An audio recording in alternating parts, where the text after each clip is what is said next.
should your strategy be like? Let's try to decode that. And for this, we have been joined by Rohit Srivastava, founder of Strike Money Analytics and India Charts on the show. Hi Rohit, good afternoon. Once again, great to have you on the show.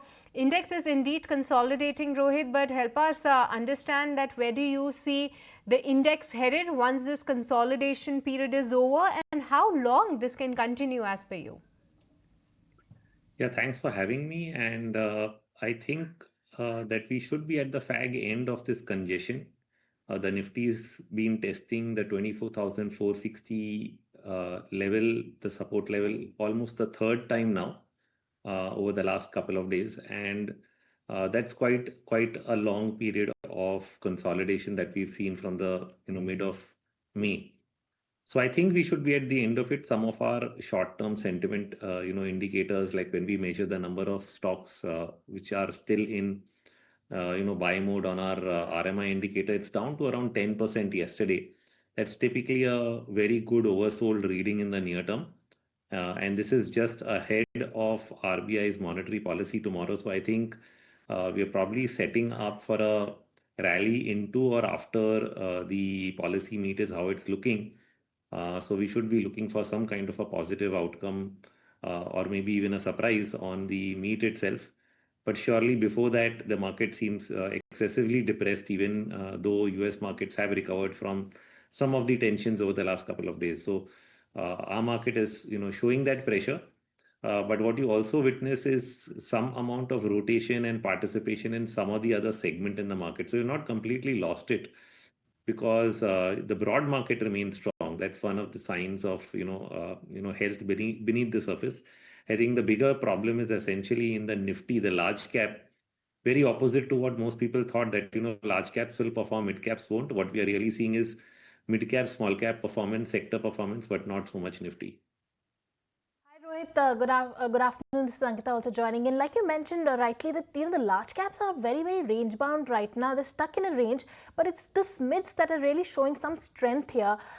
So within the SMIDs pack, what are the pockets of value that you see? And also talk to us about the fact that given the fact that despite the corrections, the SMIDs were still trading at a premium. Now again a rally or perhaps strength in the SMIDs.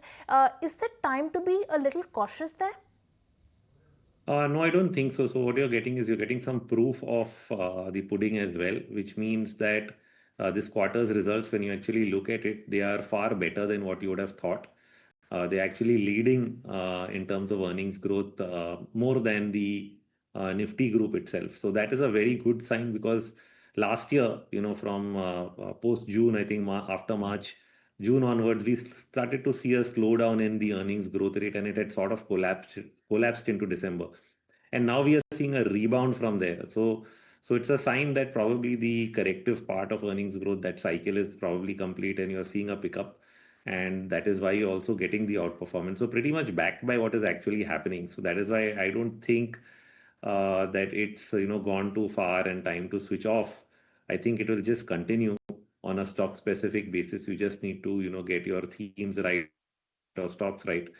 But the mid and small cap outperformance is likely to stay, which means that again we need to rethink the idea that you should stay away from mid caps and be more large cap focused. I think a bottom up approach of picking the right stocks would be a much better strategy over here. You can of course have sectoral picks around it. All right, so that's the call coming in on Smiths. But Rohit, once again, the railway counters are picking up the steam. Yes, of course, in the earnings season, we have seen decent set of earnings. The commentary remains on the positive side, but no news flow of late, at least in the past couple of days, Rohit. But again, without that, the stocks are doing very well. Any such stock on the technical front do you believe that is looking very attractive? And what's your overall take on the sector? Yeah, we can't make a stock specific recommendation, but what this reflects is that in an ongoing bull market, and if we believe that you are still in a bull market, then the same sectors tend to perform. We sort of give up on it when there's a steep correction. So last year we saw a correction in railway, defense stocks, and all, and it you start wondering whether it's time to switch off of that for a while. But the market is proving that probably not. The sectors that have been doing well continue to do well as long as the bull market remains intact, and so that is what is happening. And that is why probably whenever you get another correction or another dip, you will again be looking at, buying into these segments. All right, point taken, Rohit. But thank you so much for taking the time out and joining us on this show. We'll let you go on that note. If you like this video, then like, share and subscribe to ET Now.